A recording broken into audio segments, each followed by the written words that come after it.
ito po ang the best na natin po tatanggap sa Panginoon kung palagi po natin ang unahin. Hallelujah! Gawin po ay bukas na po yung pool ito. Para magpatotoo po. At tinatamaan ko na po yung aking asawa, yung may bahay. At yan po ako na magpapatotoo. Hallelujah! Favorite si Brad. Ang dali. Wow. Purple na purple.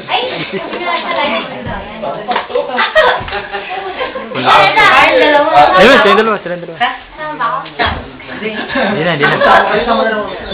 Nagpapasalamat lang po kami kay Lord sa taong nagdaan, 2010.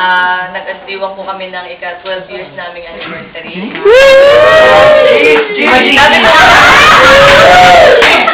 Nagpapasalamat po kay Lord kasi financial blessing, I thank God for that. Pero sabi nga ho, sabi nga, meron ka lahat financial blessing, pero napaka-importante po nung meron kaming dalawa. Na bilang mag-asawa, for 12 years, I thank God kasi we are guided by His Holy Spirit. Amen. Nandun yung, for those 12 years, nasasabi ko po talagang pinagpala kaming dalawa.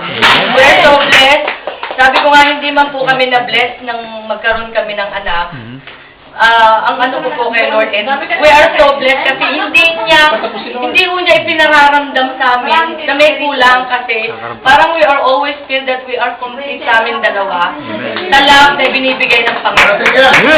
Nagpapasalamat po kay Lord na pinagkalubang po niya ako brother, husband, na masasabi ko po na hindi ko naman kailangan sabihin sa kanya kasi araw-araw po pinagpapasalamat ko kay Lord na binigay siya sa akin.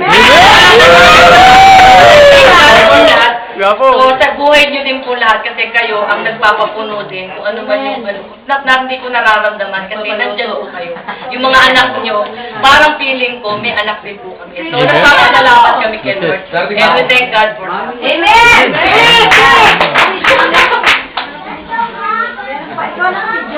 At saka po yung nangyari pong protection sa amin, mabit na po kami nagkaroon ng accident. Pumunta po kami para ihatid si Princess. Talagang magkakasama po kami, ang sila Angeli.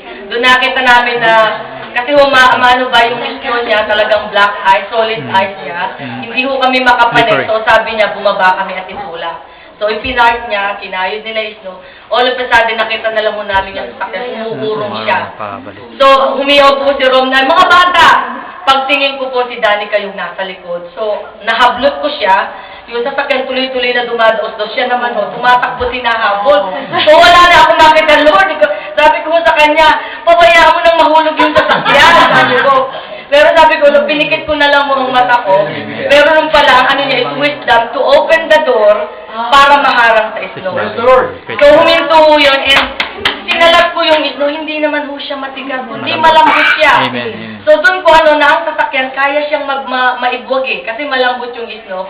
Pero doon namin, ayan yung mga bata, doon namin nakita ang protection ng Panginoon. Sabi nga ko lang, sabi ko, yung mga anak tayo nandiyan yung sakay. Kaya protektado tayo. So,